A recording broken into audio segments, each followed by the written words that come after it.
അത്രയും ഉയർന്ന സ്ഥാനത്തുള്ള ഇബാദത്താണ് തലബുൽ ഇൽമ്, ഇൽമ് പഠിക്കുക എന്നുള്ളത്. അപ്പൊ കൂട്ടത്തിലെ ആള് ചോദിച്ചു, എങ്ങനെയാണ് നീയത്ത് ശരിയാക്കുക?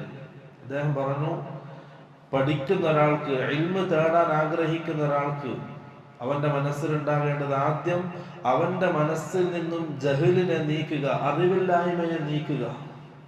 രണ്ടാമത്തെ, നീ പഠിച്ചത് മറ്റൊരാളിലേക്ക് എത്തിക്കുക. അതാണ് നീയത്ത് വേണ്ടത്.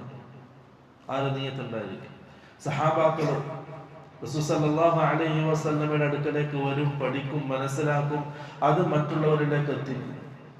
ഒരു ഉദാഹരണം, വഫ്ദു അബ്ദുൽ ഖൈസ് റളിയല്ലാഹു അൻഹു റസൂൽ സല്ലല്ലാഹു അലൈഹി വസല്ലമയുടെ അടുക്കലേക്ക് വിദൂര ദിക്കുകളിൽ നിന്ന് സഹാബാക്കൾ ജമാഅത്തായിട്ട് വരും.